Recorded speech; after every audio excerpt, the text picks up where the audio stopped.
Alright, so this is what you want to look for when you're doing this. 3 time frames, 1 week, 4 hour, and then 15 minute. These 3 time frames only. So what we want to do is you want to watch for your previous high and some candle to close right above, and then the next one to support the bias. For example, this candle closes above the previous high with this body closing above, as you can see, this price point. If you look at the right hand side, you can see that it's 188 approximately. So it closes above that price point, and then now it uses this order block as a balance level, demand level. So you see, order block. So if you zoom in, so let me point this specifically towards where we are pointing towards, and you go down to the 4 hour time frame.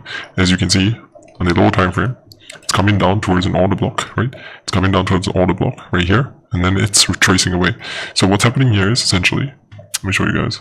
So it's using the supply and demand levels. That's what order blocks are.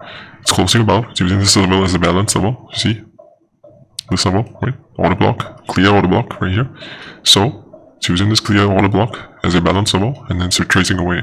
So you see this previous high, it's been broken through. So this one was a kind of a rejection, as you can see.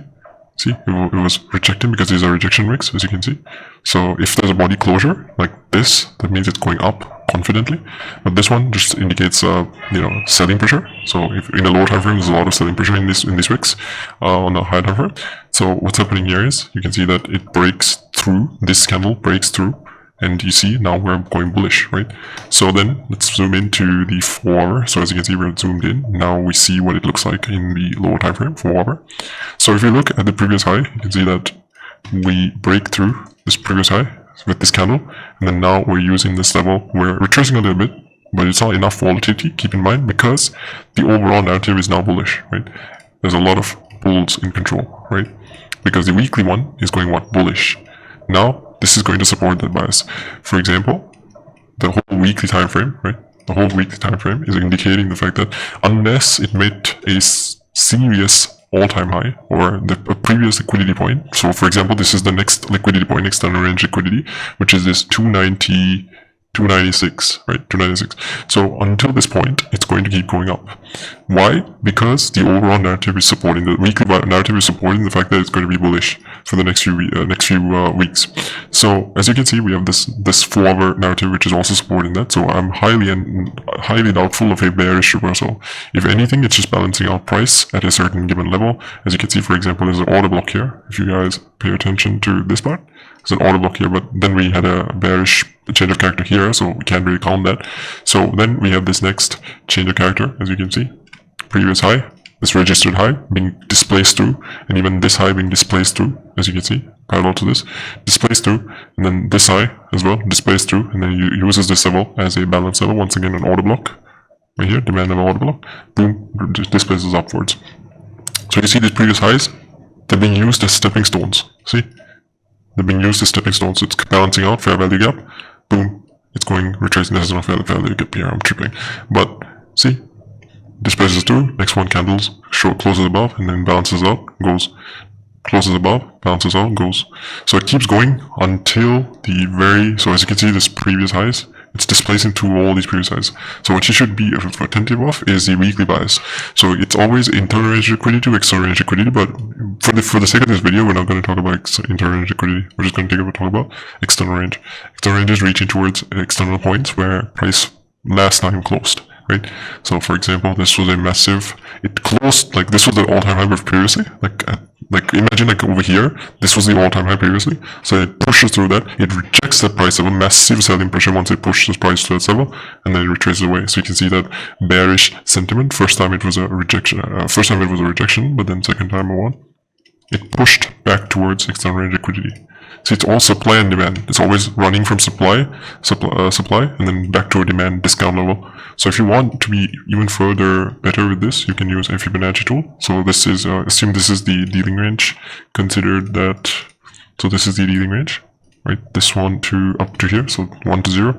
So pretty much anything above, I have to do this the other way around actually. Let me do that.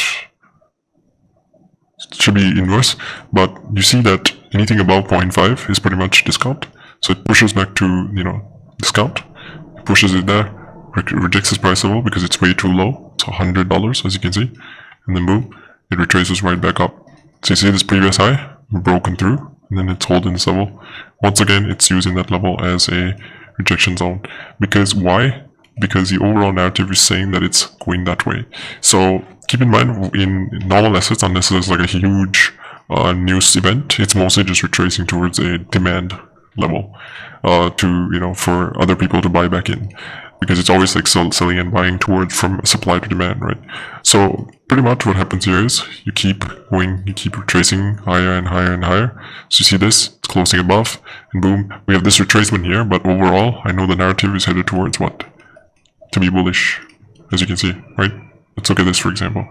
Closes above, retraces, then boom, closes above, retraces slightly.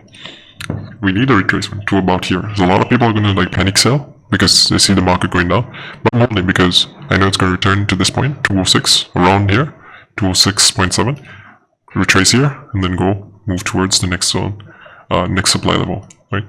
So supply to demand. Discount to premium, that's what it is. So as you can see right now, it seems like it's breaking through this point. As you can see, we have the change of character, which is retracing really down towards the demand level, right? So demand level is over here, for example. Again, do your due diligence, make sure you backtest this before you do anything with this. So you see this price level, so I'm going to call this, I'm going to call it key amazing, okay?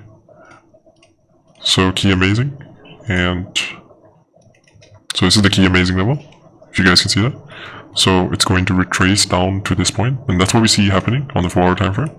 See that? It's coming down here. So if you want to trade reversals, you can also further emphasize on this concept on the 15-minute time frame, which is even more zoomed in. So it's the same theory here, except it's more zoomed in. So you want to be very attentive about the decisions you make on the lower time frames. So you see over here, it's rejecting this price point. There's a lot of fluff over here. But if you do it right, you could potentially find a strategy. I don't trade on the 15 minutes, more or less just to see where the 4-hour starts to reverse. For example, over here, we saw a small reversal, but it wasn't really a reversal, right? It's more or less the 4-hour retracing towards that key level, which is over here, right? So it's going to keep dipping even on the 15-minute time frame. It's just zoomed in, like it's basically a zoomed in perspective. That's what it is. So you see this previous low broken through, and then it's retracing towards a certain point, and then it's going to go down, right?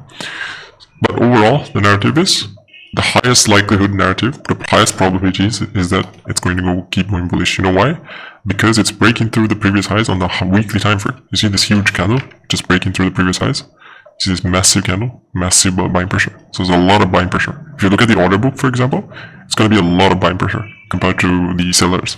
So right now there are sellers because even the buyers are trying to push the price down to 206 because we need a discount zone to buy back in. So when we see a reversal on the 206 zone, we're going to expect a 15-minute reversal, and then 4-hour is going to support the narrative once again. So it's like a small retracement. So in the 4-hour time frame, you'll see something like this. It comes down from here to here, and then it goes all the way up like that.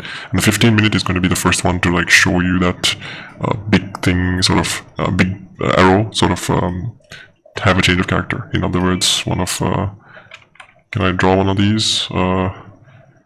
I forgot where the tool is, but I'll just do a small, like, it's gonna be one of like a go up, go down, go up, go down. Change of character basically, just search it up, okay? So, yeah, that's pretty much it. Again, I'm not no guru or core seller or any of those BS. Pretty much, I'm just doing this as a free video, so whatever you do, make sure you do your due diligence before you watch this video as well. This does not mean you should do the same shit. Just make sure you backtest this properly. So you see this previous high, like this, on the 15-minute time frame. You see the breakthrough. You see a pullback towards some sort of level, key level sometimes.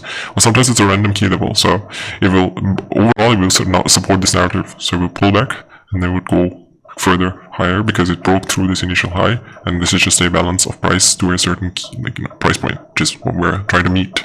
Supply and demand, once again. This is a demand zone. That's what it is. If you look on the right side, it's a demand level, a demand price point. And then boom, you buy back and it keeps going up. So yeah, that's basically my thought process and how I pretty much catch moves on the market.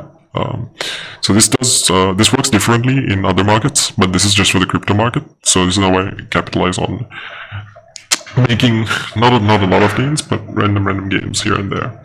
So yes, thank you guys so much for watching. Keep in mind, without backtesting, you should not be approaching this because this is very, very risky if you don't know how this really plays out. there's a lot of things you need to do yourself and understand, because it's not as simple as just looking at the patterns and, you know, because news is one of the most main factors that's going to like drive the, you know, the buying and selling. So if a lot of people are buying in, a lot of people will in fact buy in, especially if there's reasons, specific reasons, like new things being built on the top of these chains. So yeah, I just wanted to make this video. I think I've made a few other videos about this as well. So this is specifically about how I trade Solana. So I anticipated on the 1st of September, I made a screenshot. I made a little post saying 2nd of September, 204 is going to 295. And just like that, we see it already halfway through happening. So yeah, hope you guys enjoyed this video, and thumbs up if you liked it, subs if you loved. And yeah, that's all for this video. And I will see you guys in my next one. Peace out.